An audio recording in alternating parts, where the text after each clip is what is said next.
Today on CyberWork, I'm talking with Dr. Shayla Treadwell, VP of Governance, Risk, and Compliance for tech and cybersecurity integration firm ECS.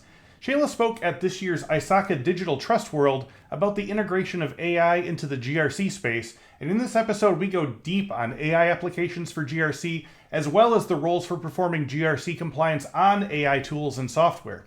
Shayla gives us a great breakdown of what a day in the life of a GRC professional looks like and teaches us how to not give a no without a but as a conditional. And that's all today on CyberWork. The IT and cybersecurity job market is thriving. The Bureau of Labor Statistics predicts 377,500 new IT jobs annually. You need skill and hustle to obtain these jobs, of course, but the good news is that cybersecurity professionals can look forward to extremely competitive salaries. That's why Infosec has leveraged 20 years of industry experience, drawing from multiple sources to give you, CyberWork listeners, an analysis of the most popular and top-paying industry certifications. You can use it to navigate your way to a good-paying cybersecurity career. So to get your free copy of our Cybersecurity Salary Guide ebook, just click the link in the description below. It's right there near the top, just below me. You can't miss it. Click the link in the description and download our free Cybersecurity Salary Guide ebook. Your cybersecurity journey starts here. But now, let's get the show started.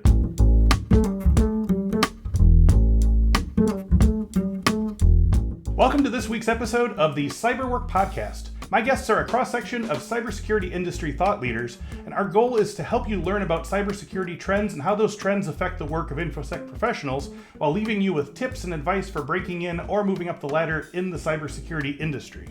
My guest today, Dr. Shayla Treadwell, is an executive experienced in overseeing risk management and information security programs. Her expertise oversees information technology assurance and cyber risk and compliance issues. She is known for establishing cyber risk management practices and corporate responsibility and sustainability programs. Dr. Treadwell's most recent research has been nested in AI governance and assurance strategies. Her postgraduate studies are focused on organizational leadership and examine the correlation between information security and leadership practices. She is the Vice President of Government, Risk, and Compliance at ECS, a large-scale technology and cybersecurity integration firm located in Fairfax, Virginia.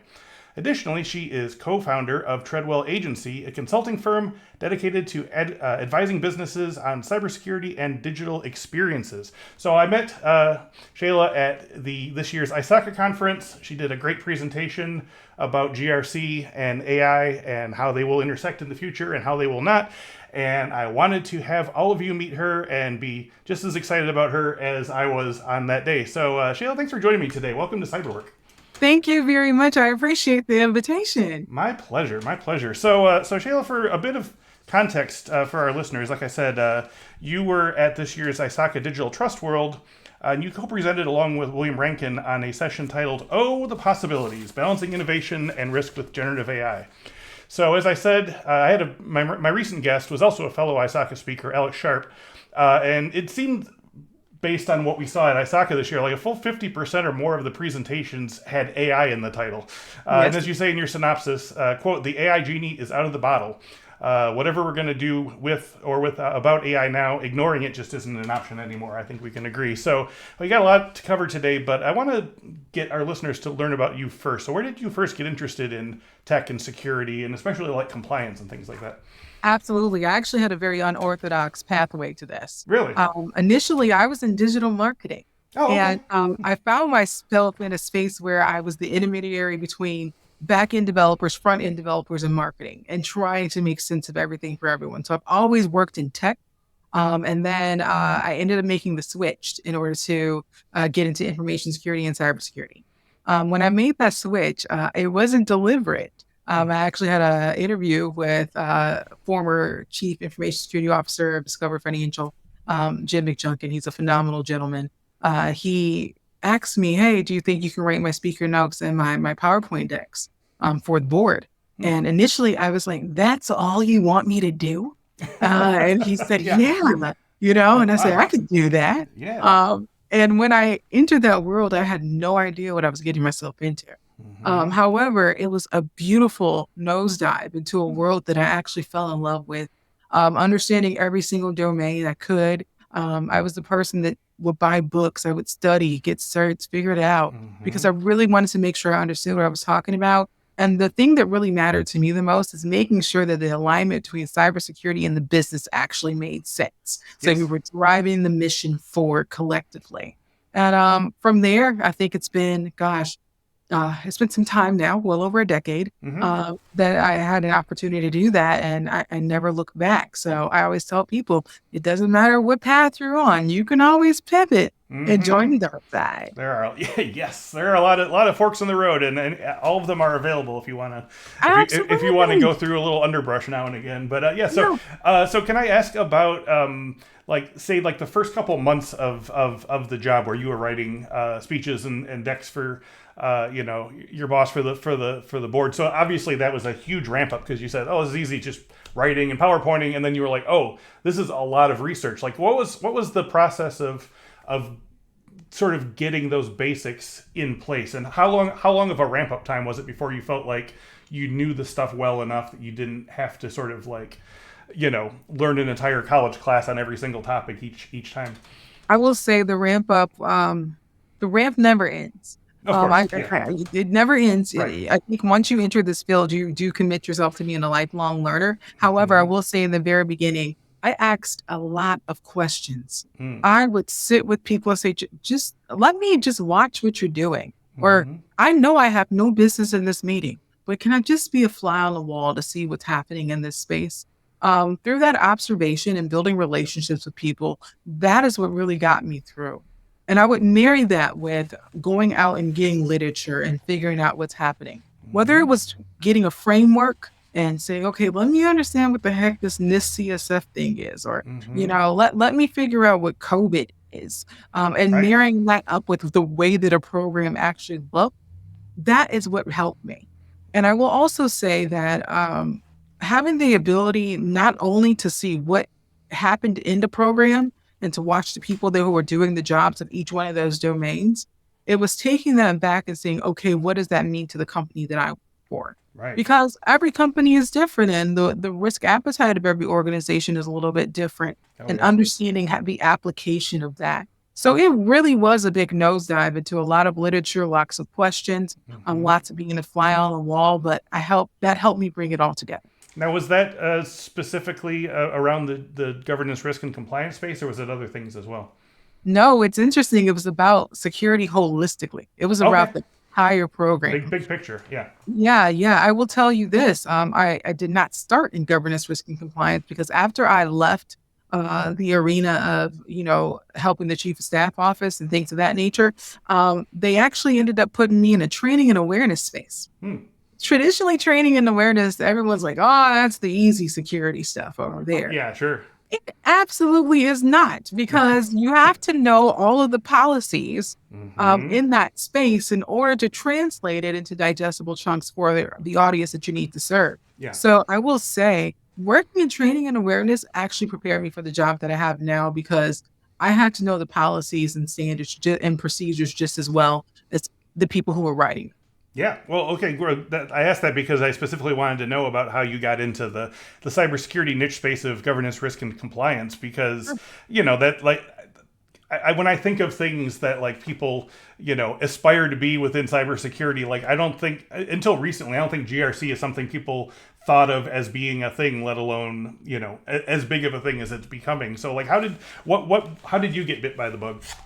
So I got bit by the bug because once I've wrapped up doing training and awareness, what ended up happening is the policies and standards ended up being under my team as well. Okay. So when I'm writing enterprise-wide policies and standards, tracking that, understanding regulators are looking at these things, auditors are looking at these things, then suddenly I was like, wait a minute, that means that the stuff that's written on this paper that nobody reads is actually really important. Mm-hmm. Ah, it is. So with the governance, risk, and compliance bug, it started with policies and standards because I needed to understand the governing documents and also understand the people who are responsible from a governing body perspective. From there, what I really realized is that I was dealing with a chicken or egg situation, because in order for you to have policies and standards, you have to have things that feed into that, whether that is the baseline framework of your organization, looking at your contractual obligation. What does the threat landscape tell me is going on? There are multiple components that feed into why we have the policies and standards we have. Right. And then that's where risk started to creep in, because I needed to understand from a risk perspective, what are the gaps of the organization? Why are they gaps? What's the appetite of the organization? What are we okay tolerating? Mm. And I started asking those questions. And what I found is that it ended up being a cyclical circle. And I Yeah. said, wait a second, this is a space that I think I can thrive in. Mm-hmm. It really became very, very clear. And you're absolutely right. More recently, governance, risk, and compliance is actually a really, really big topic, considering the amount of tech debt that we had in the traditional operational spaces. Companies are looking to become a little bit more lean in that space, but they have to understand, okay, what must we do and what am I okay with?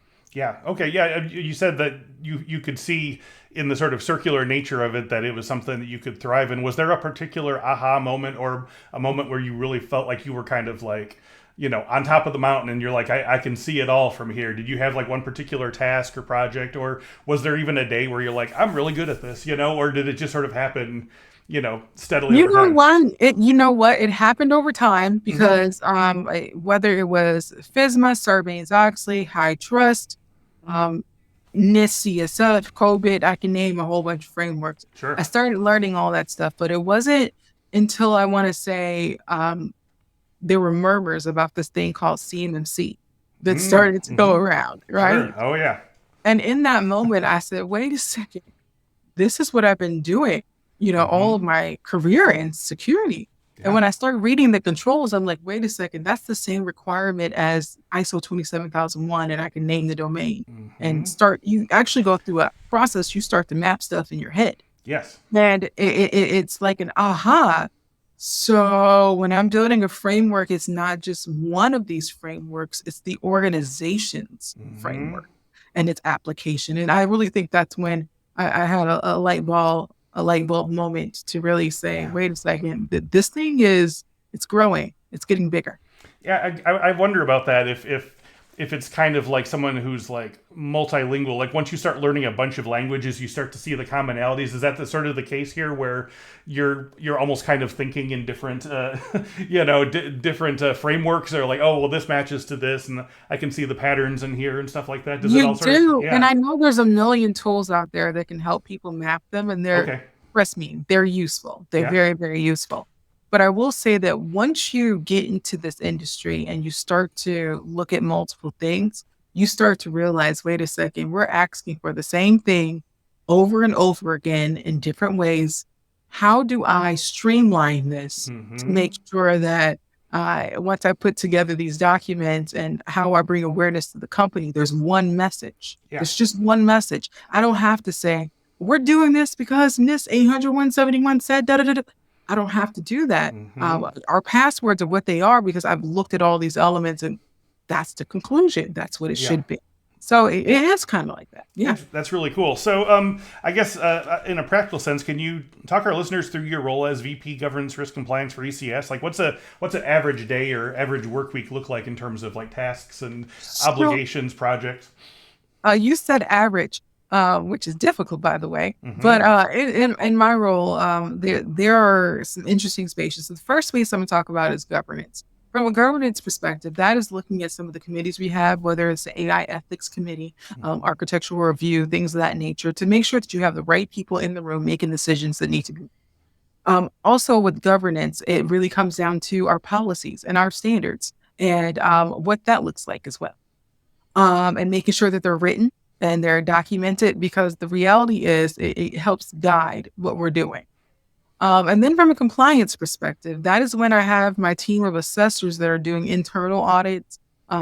They're looking at whether or not we're compatible with the things that we're supposed to be compatible with. And it's looking at those assessments and then telling me the plans of action and milestones that we have for the gaps that we need to probably fill to make us a more fortified organization. Okay. And then when it comes to risk is interesting because risk has assessments as well. You have a risk assessment, but additionally, risk emerge in very interesting ways. So you can make sure that we have things in our risk register that we can manage it, understand what we're doing with it. Are we transferring the risk? Are we mitigating the risk? Or are we just going to accept it because our organization is okay to accepting it? The money putting in to fix it is actually more money than it would be to just see what happens. Yeah, sure. It's making those decisions.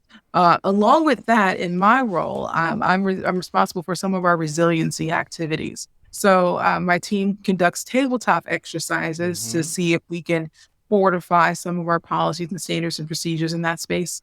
And lastly, I'm in a very interesting situation that I also help manage some of our ESG activities as well for sustainability and governance, because one of the key components of that is privacy and cybersecurity. Mm-hmm. So there is reporting that is important in that space. And additionally, when I'm working with the IT team or our cyber team on the ground, this first line of defense, thinking about energy usage and how do we create a more sustainable future while not blocking innovation. Nice. Now, to for people who might want to do the kind of work you do, or might be just kind of on the taking the first steps, what are some things that you would have to be really good at or excited about, or even in a repetitious sense, like willing to do lots every single week, like because I think everyone thinks, oh, it's going to be fun, I'm going to do this and this, but it's like also you have to be ready to read 8 million documents, I imagine, and just be reading constantly and upgrading things constantly and stuff. Absolutely. Yeah. I will say you said it right there. Reading is huge. Mm-hmm. You ingest a lot of documents, but it's Mm-hmm. not just reading. It's that sense making activity associated with Yes. reading. Yeah, you're going to have to trust me. Frameworks are not the easiest thing to read. So you have to also take some time to really digest what does this actually mean. So there's a lot of Mm-hmm. strategic and critical thinking that happens in that space. I think the other thing is that you have to be able to have a temperament where you can build relationships and exercise influence in situations that you are not the decision maker. I tell people all the time, I tell people what to do. You tell me how you're going to do it. It's not Mm-hmm. my responsibility to tell you how you're going to get it done. I Okay. can offer recommendations because I've been around it long enough. Yeah. But at the end of the day, you have to respect all of those entities to tell you how they're going to do it. And then you have to ascertain if the way they're going to do it is going to fulfill that what.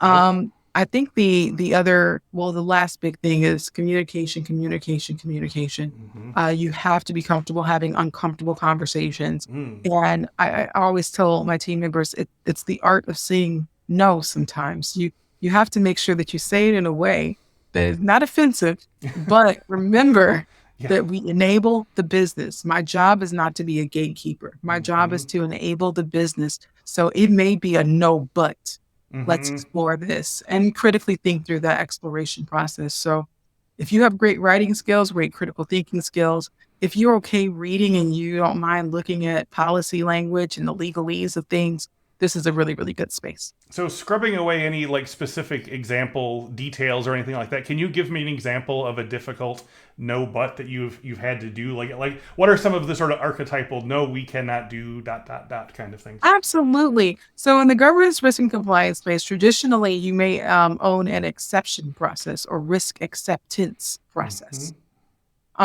What will end up happening is I'll see one come in the queue and they may be requesting a tool set that unfortunately you can't use. Now, this is where it gets interesting, where you kind of have to know the legalese of things.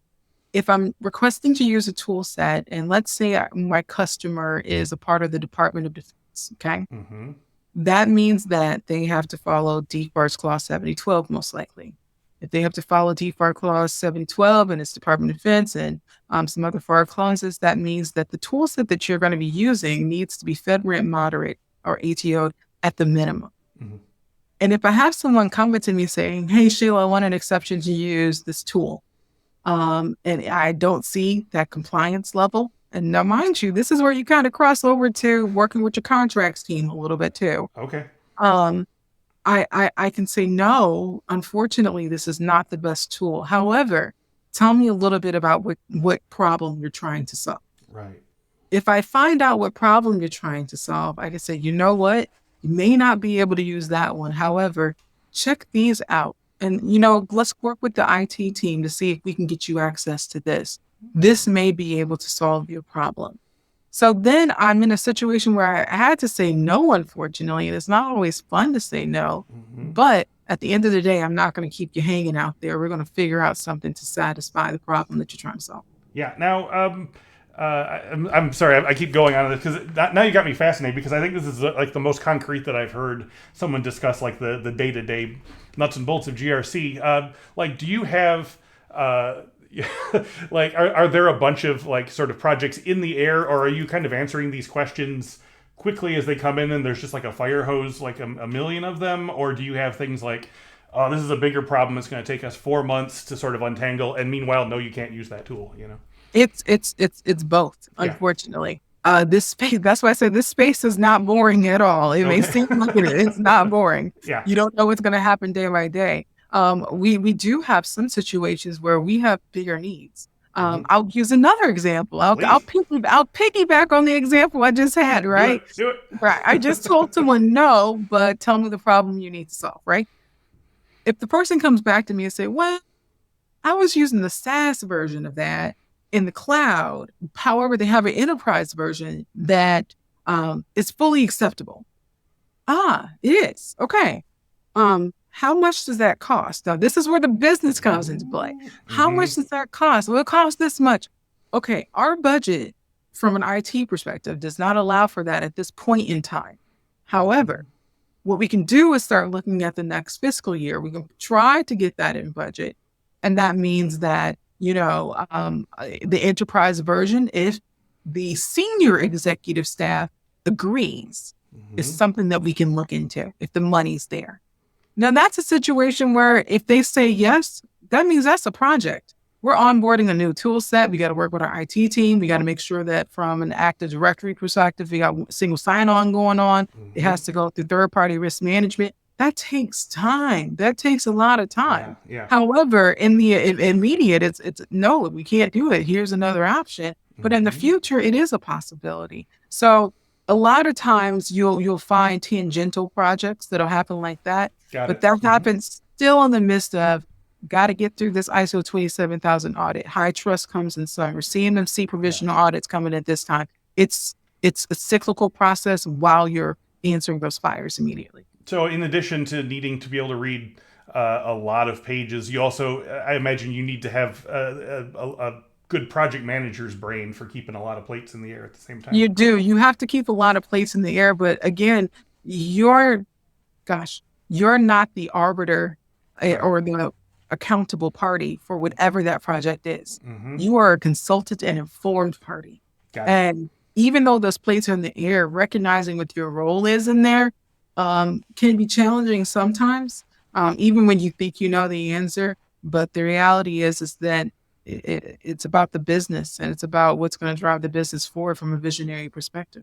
Great. I hope people who are listening here, I feel like you just got a really good primer on what GRC is going to be like for you in the next couple of years. So clip this section and listen to it while you're studying. But so as I mentioned at the top of the show, the presentations at ISACA that most caught my attention were those that dealt with AI and all of its complexities, and not just the fun, cool stuff, but the ambiguous stuff, the ethically dubious stuff, and the potentially dangerous stuff. So without getting you to recap your whole presentation, can you give our listeners a brief summary of how AI is currently operating, specifically in the GRC space, but also your impressions on its current blanketing of the entire tech sector? Absolutely. I think the cool thing about AI, and a lot of people think that it's like this new stuff. It's so new.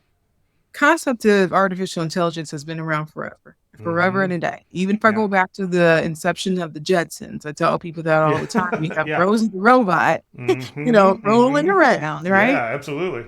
That's because we've always envisioned a world where we had a helpful mechanism that was technology. We've always envisioned that.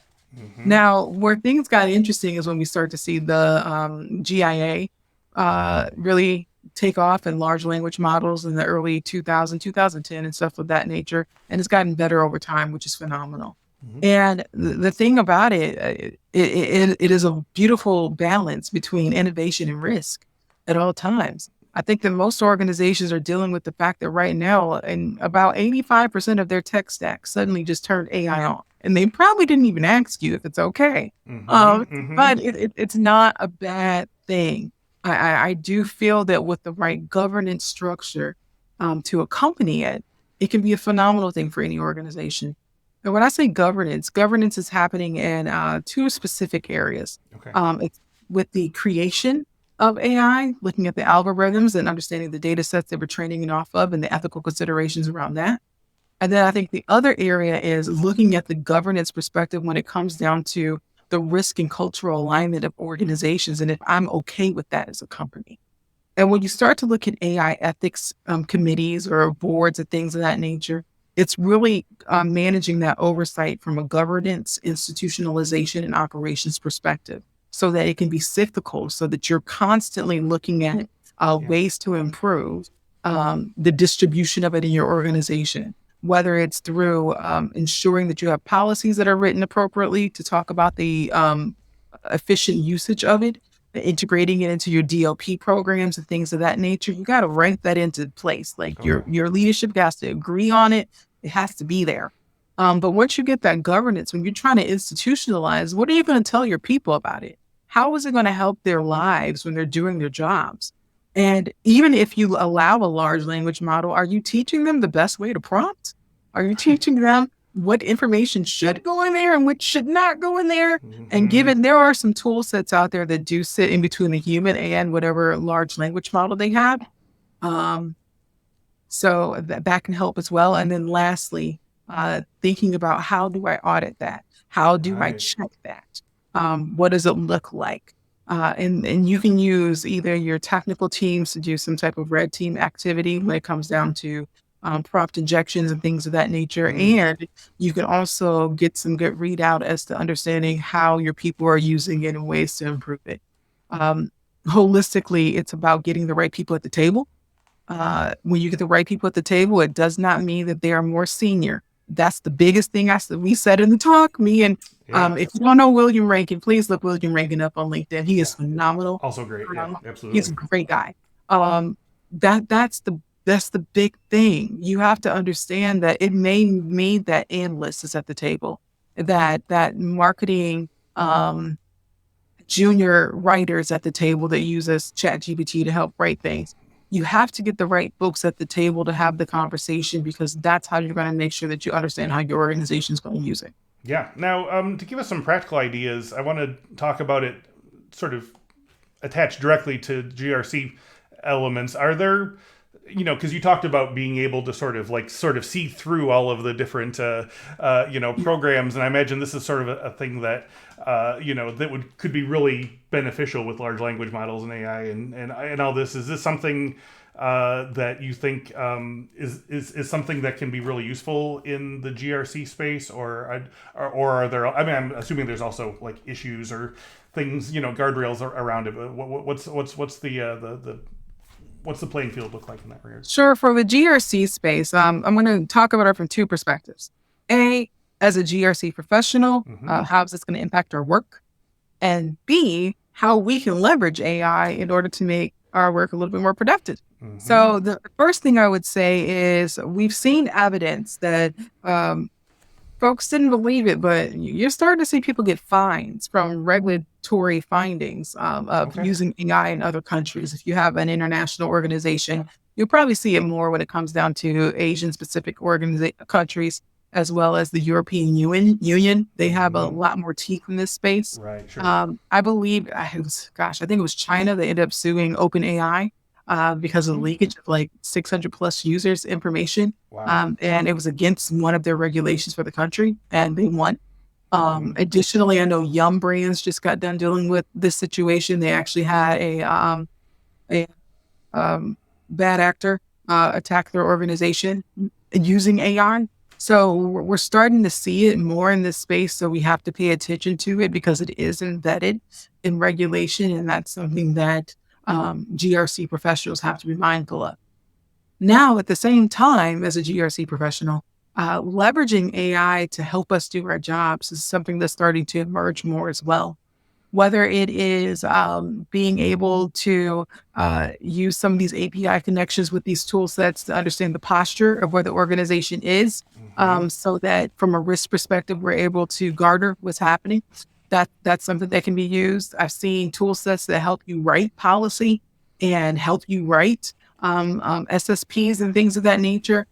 So we're starting to see people starting to use those large language models to help bounce ideas off of, be able to be some something they can walk along with to make the most robust policy possible. Yeah. I've seen it where a lot of organizations may automate compliance, especially if you're doing ATOs and if you're doing assurance activities. It is possible. However, I will say, and this is just a Shaylaism, always have a human in the loop. Go back and check it, make sure it's right. Because the one thing about AI is that if the data is dirty, then the output is dirty too. So you got to make sure that that data is clean if you're going to be doing things like that. Well, that goes into my next question, because I was going to say, I think, from a use perspective, AI is amazing, and from a certain people who want to save money perspective, it could be potentially dangerous. So what are some aspects of GRC that companies might be tempted to use AI and ML tools to cut corners with, but in your opinion, really shouldn't be? I think when you said keep a human in the loop, but can you give other examples of the ways Absolutely. that just run the numbers? It sounds easy to say, well, AI can write my policy. You have to actually do what that policy says. You know what I mean? A large language model might write you the best policy on the planet. Do you actually do that? That is a key example to say, no, you cannot get rid of your staff. Trust me. They're needed for a reason. Yeah, right. Additionally, I always tell organizations, instead of trying to cut corners in this space, and this is where I think AI is beautiful, let AI take care of the low-hanging fruit. Okay. Because when I say the low-hanging fruit, you can definitely finesse the language that you're using, making it sure that's more readable to people, things of that nature. But what ends up happening is that you've now freed up that professional's time to really dig deep and to make sure you're covering off on all the things that you need to cover off on. And then that also allows for more innovation with the possibilities of the way that you can govern an organization in a seamless way. So you got to kind of balance those two. It's very, very helpful. But like I said, at the same time, make sure you get your eyes on that stuff. I mean, you don't want it to come back with something phenomenal, and then you get an auditor come in saying, okay, it looks like this policy said that you have this committee, and you're like, I don't have that committee.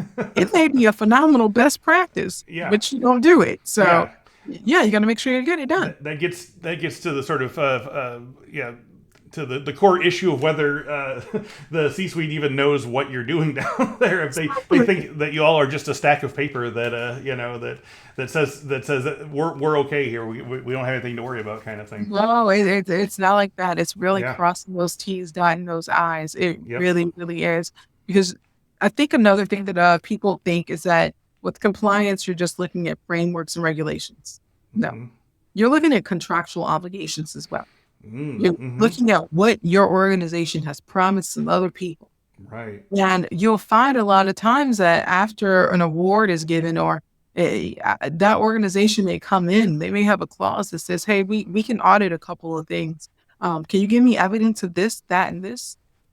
That looks a little different to be able to churn up evidence in that space. So no, don't think it's just about a framework or a regulation. What have you told other people you're going to do? Exactly. Okay, that's awesome. Thank you. So speaking more philosophically about the concept of it, we had a great conversation before recording this episode to sort of tease out some things. And one of the metaphors you used for AI as it's currently being discussed was a certain volcano that erupted back in 2004. Can you tell me more about that story again? I can. So it was a volcano in Ireland, I believe, that erupted, and it stopped air transit completely. They didn't know what to do about this volcano that never erupting.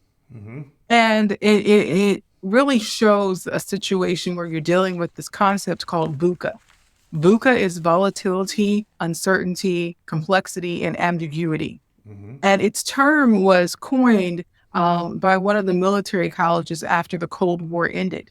With them not being focused on the Cold War, they had no idea what to be focused on. It was like, okay, so what do we do now? Now what? Yeah. And when you start to think about the world of cybersecurity, governance and compliance and risk and things of that nature, we live in VUCA situations every day. Our roles evolve rather quickly, especially when you look at them against staple roles like HR, accounting, marketing, things of that nature. Do they have change? Yes. But the core concept of what they need to focus on is the same. When you're dealing with cybersecurity, would we have ever imagined that we had to deal with something called a prompt injection? No. Like, okay, where did that come from? Let me go tackle that now. Right. So our world is ever changing, and being on your toes to anticipate those changes when it comes down to a futuristic perspective where you're looking for signals of change, we just got to catch them faster. We just have to catch them. Yeah. Okay. Well, good, because that goes into my next question as well. We were discussing this quite a bit today, but I want to use another one of your turns of phrase from our previous conversation. And you said regarding AI as something being mixed with both tech and humanities, you asked hypothetically, what as humans are we okay signing off with? And I think this is a really great framing, because both the utopian and dystopian views of AI emphasize its relationship to humans, but a lot of the points in between really don't. So what are your thoughts on what we should and should not be okay with signing off on regarding these AI integrations? Sure, absolutely. And I think that just to piggyback on that, there is a humanistic, this is my psych hack hopping on. There's a humanistic concept that humans tend to attribute a human characteristic to inanimate objects. Yeah, sure. So with AI, the way that we view it truly is in a human way, when the reality is that we're dealing with predictive analytics over and over in stats. At its core. I know I've simplified it completely by saying. Yeah. No, absolutely. No, that's what we're dealing with. Yeah, absolutely. And when you start to think about the humanities and you think about technology, and I know that, out there, this concept of the singularity when AI will overshadow human beings, and we will not be able to distinguish the two, and one will win. When we start thinking about that, do I think we're there right now? No, I don't think we are. But I do think that the way that we utilize AI and the expectation that we have upon it, we really got to reconsider it. Because humans, if you start to think about what we train these things off of and all these algorithms, we have made a ton of mistakes as humanity. Yeah. And over time, we've recognized our mistakes and we continue to do that. But that's how we're teaching the AI. I was just going to say that. Yeah, we're giving it all of human history, and it's going to keep it doesn't differentiate. It's not a differentiation engine. So yeah. Nonsense. So that's where I tell people that AI, as much as we talk about bias and stuff, it's inherently biased. Even the creation of it, it has to be biased, because if I want to use it for a certain tool set, I want it to be more biased to the mission that I'm trying to achieve. Right. I say it this way. If I am using AI to rate people's credit, right?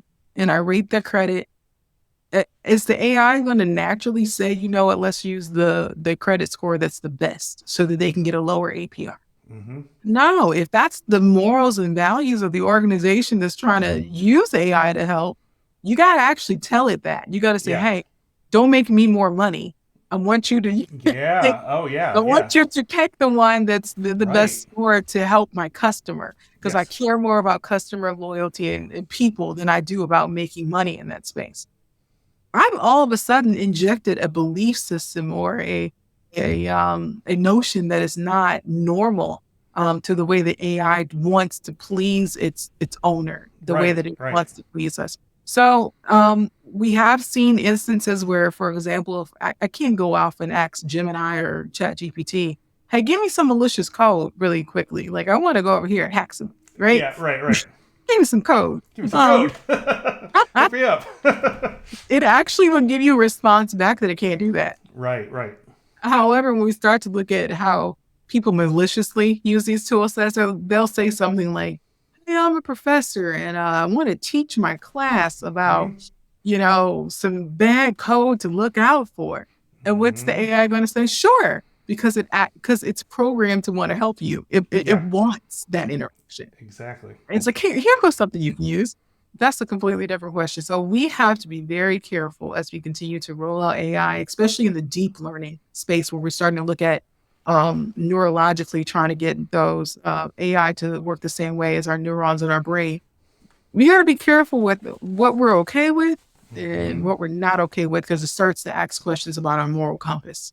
Yeah, no, completely. I think that's because again, like I said, it's real easy to go either this is all going to be great or this is all going to be terrible, and neither is true. But both of them require us to be extremely vigilant. I think. Absolutely. Right.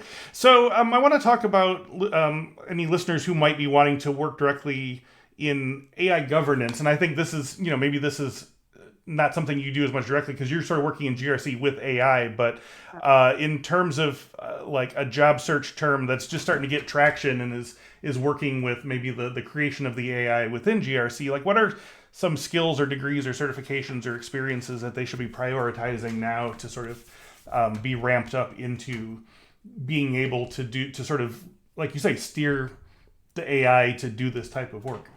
Absolutely. I think with AI governance, there's a couple of paths that you can go down, because when you start to look at the job title and then the descriptions after it, AI governance could mean understanding the governance, meaning a committee and a group within the organization when it comes down to how they're creating AI and ethical principles that you can probably find in the NIST AI document that they have out there when it comes to development.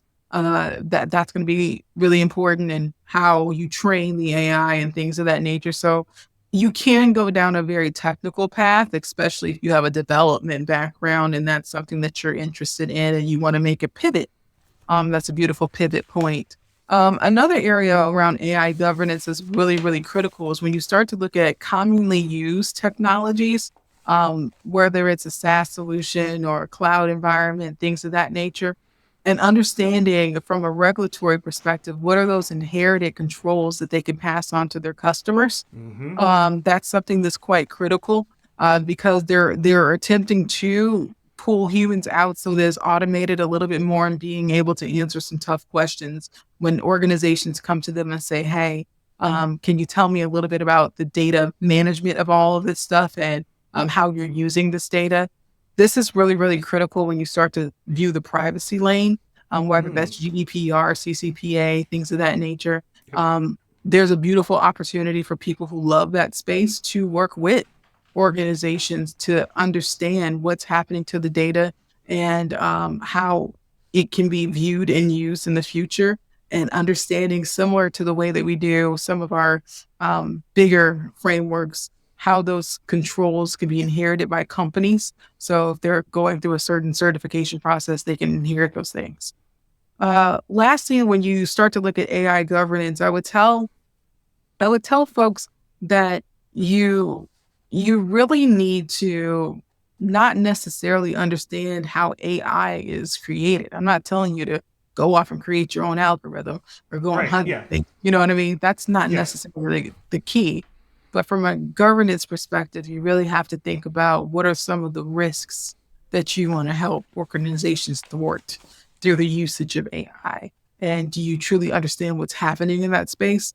So it's really, really big when it comes into data and data normalization, when it comes down to how organizations use that and how do you build information and how it's being parsed and used. Those are some critical areas that you may want to start to understand a little bit more. Yeah, that's boy, that's like a masterclass right there in terms of coming up with a laundry list of what the thoughts are going to be in the space in the coming years here. Now, one thing you mentioned again in our chat was that there's a lot of women in AI governance, but that a lot of the big chapters are not in the U.S. Can you talk a bit more about this? What does the global AI governance community look like? Sure. The global AI governance community is actually quite new. Even when I was talking about the roles, I think when you start to talk to someone that's seasoned in this space, they may have 5 years experience. Like that's a seasoned person. You're a vet. Yeah. Yeah, you're a vet at this point, right? Because it's not that AI is new, its application, especially within GAI and things of that nature, is new. That's the new part. So if you get someone who says, yeah, I've been doing AI governance for the last 20 years. It's like, what kind of robotics project are you a part of?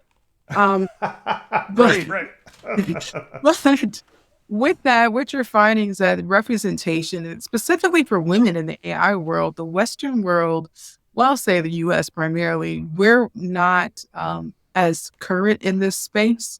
What you find, especially because of the EU and the privacy things they do with GDPR and the new AI Act, especially when you start looking at the Middle East, they actually have a lot of women a part of communities over there that do AI Hmm. work. Um, we are starting to see some chapters being formulated in the US with women in AI governance capacities. There's some women that are coming together in this space because representation is very, very important.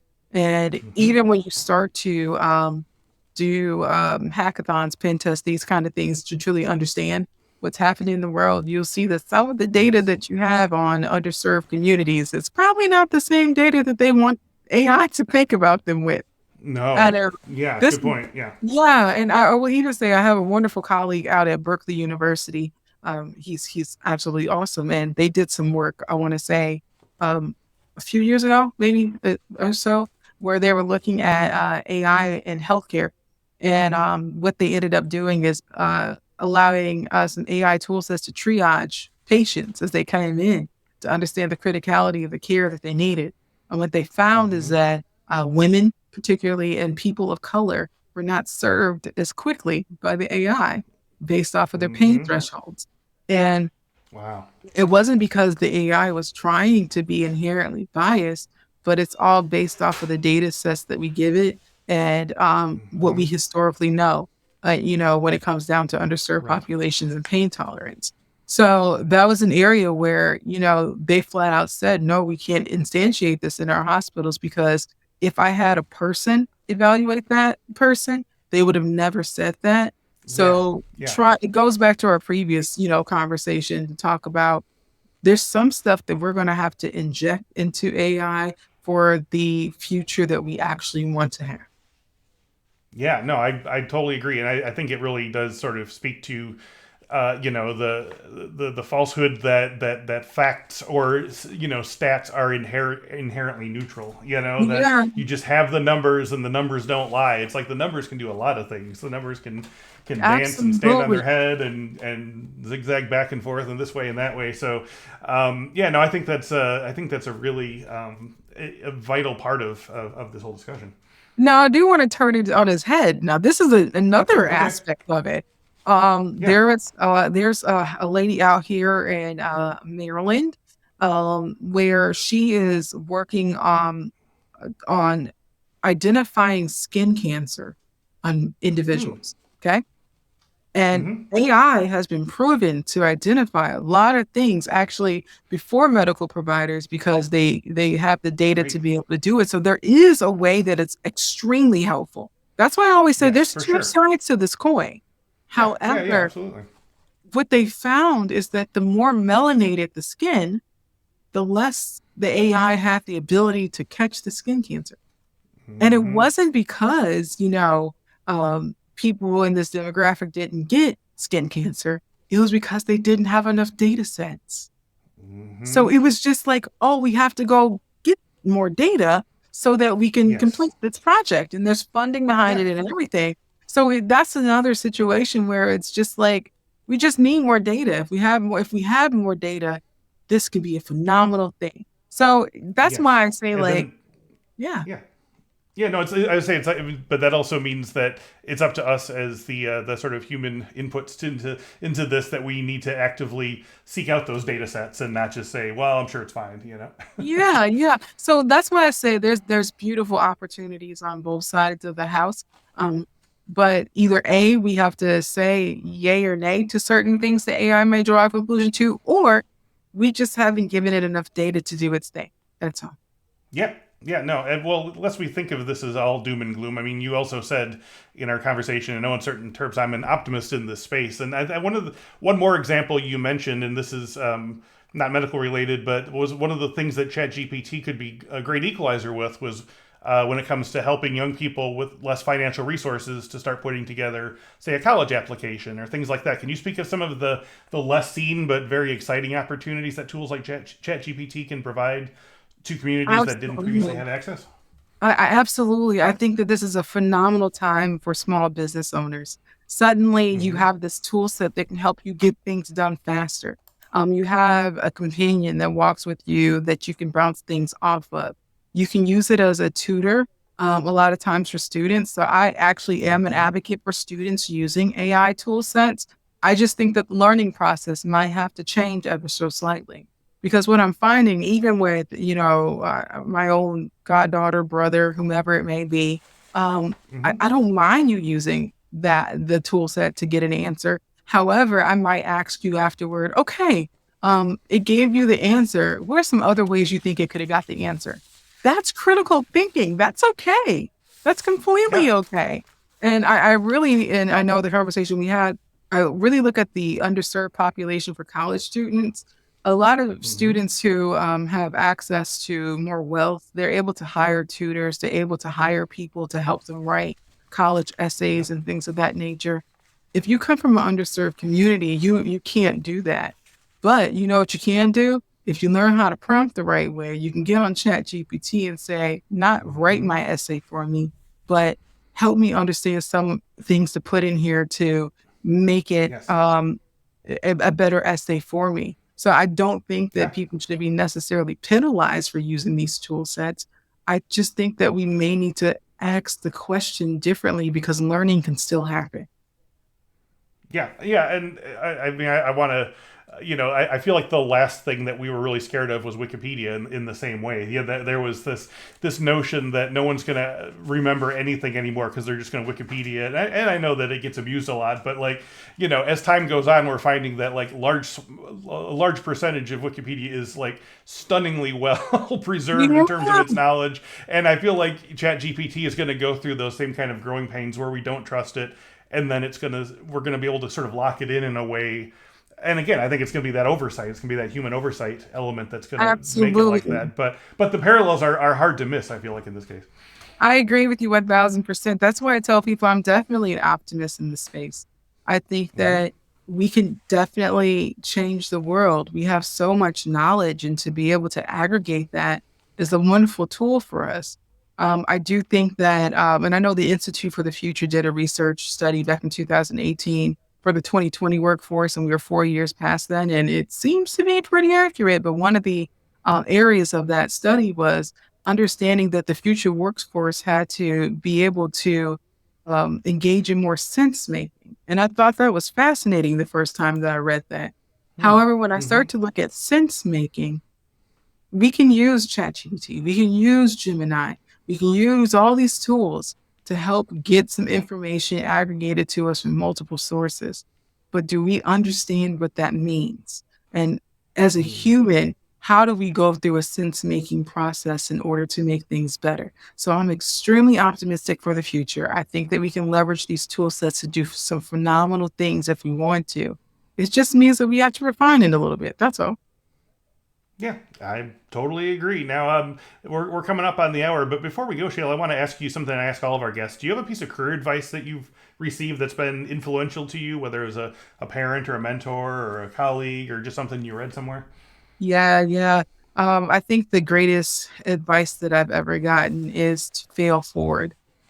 And when I Hmm. say fail forward, it means it's okay if you don't hit the mark all the time. However, you can't let that keep you down. If you're gonna fail at something, then by golly, you better learn something from it and keep it pushing. Yeah, yeah, yeah. Well, Right. you Makes you sense. Yeah. have to. You have to, and you have to be okay with that learning process. If I'm the smartest person in the room, that means that, one, I'm not looking at who I have in that room and their expertise that they bring to the table, and Hmm. I'm not being the leader and person that I need to be in order to create environments where answers can be found. So I don't care if you're looking at a career change, if you're new to this coming fresh out of high school. I don't care if you are 60 years old and you're retired and you want to get back in the workforce. There is a spot Hmm. for you because the attributes and knowledge, skills, and abilities, KSAs, that we're looking for, it's not about who can hit a keyboard. It's about your critical thinking skills and how you're going to be Hmm. able to contribute to the body as a whole. So never think that there's not a space for you. If you mess up, it's okay. Get back up and let's keep going. Yeah. If you're going to fail big. And then, like you said, take notes. Yep. There you go. Yeah. So it's about time to wrap up here. But before we go, you tell us a little bit but tell our listeners about ECS and the work they do, as well as if you want your own consulting business, the Treadwell Agency. Absolutely. So ECS is a large scale integrator. We do mostly federal work. However, we do some commercial work as well. We work with all the big agencies, whether it's DOD, DHS, House of Representatives. We do a lot of fun stuff. Overall, from a size perspective, we're kind of mid-sized. We got roughly 4,000 employees. But what I will say about ECS, we get to do some really, really, really, really cool projects. If you love fun projects like that, we're definitely always hiring. Please look at our job board. You'll see a bunch of jobs. And if you have questions, you can always email and ask. I have no problem answering any questions, because we don't only look for people who, are innovative and smart. We also have a company value that we need to make sure we have people who are innovative and have grit. If you have grit and determination, it's probably a good space for you to come to. And overall, I will say that ECS has been a very, very fun place to work this over 5 years. And then for Treadwell Agency, very, very small organization, very boutique. However, we get an opportunity to do some really, really fun stuff when it comes down to mitigating the human risk in organizations. And when it comes down to making awareness and training and digital transformations fun for folks. So I get a chance to work with two very, very cool companies. Oh, that's awesome. Well, you opened the door open to people emailing you. So if our listeners want to learn more about you or contact you or whatever, where should they look for you online? Where should they write you? So definitely find me on LinkedIn, Shayla Treadwell. Okay. You'll find me there. And send me a message. I'm okay with that. I'm always game to try to help some folks. If I don't have an answer, maybe I can hook you up with somebody who does have an answer. But I'm very open, because I do know the cybersecurity path is not a very easy one. And data shows that we get a lot of people that are entry level that join cybersecurity teams and they leave after a year, because it's a culturally challenging space sometimes with some of the transformations that we're having within cybersecurity holistically. However, that is changing. The breadth of the work that we're doing is very, very important, and it's changing over time, and we need some good folks. Love it. Well, thank you again for your time and insights today, Shayla. I'm so glad we got to reconnect. This was great. I appreciate it too. Thank you very much for having me. My pleasure. And as always, thank you to everyone who watches, listens, and writes into CyberWork with podcasts with feedback. If you have any topics you'd like us to cover or guests you'd like to see on the show, drop them in the comments, and we shall do our best to accommodate. Before we go, don't forget infosecinstitute.com/free is the place where you go to get a whole bunch of free and exclusive stuff for CyberWork listeners, including the trailer for our security awareness training series, Work Bites, a smartly scripted and hilariously acted set of videos in which a very strange office, staffed by a pirate, a zombie, an alien, a fairy princess, a vampire, and others, navigate their way through age-old struggles of yore, whether it's not clicking on the treasure map someone just emailed you, making sure your nocturnal vampiric accounting work at the hotel is VPN secured, or realizing that even if you have a face as recognizable as the office's terrifying IT guy, Bone Slicer, you still can't buzz you in without your keycard. So go to the site, check out the trailer. Also, don't forget to download our free cybersecurity talent development ebook. You'll find in-depth training plans and strategies for the 12 most common security roles, including SOC analyst, pen tester, cloud security engineer, information risk analyst, privacy manager, secure coder, ICS professional, and more. One more time, infosecinstitute.com/free, and yes, the link is in the description. One last time, thank you to Dr. Shayla Treadwell, and thank you all for watching and listening. This is Chris Senko signing off. Until next time, keep learning, keep developing, and don't forget to have a little fun while you're doing it. Bye for now.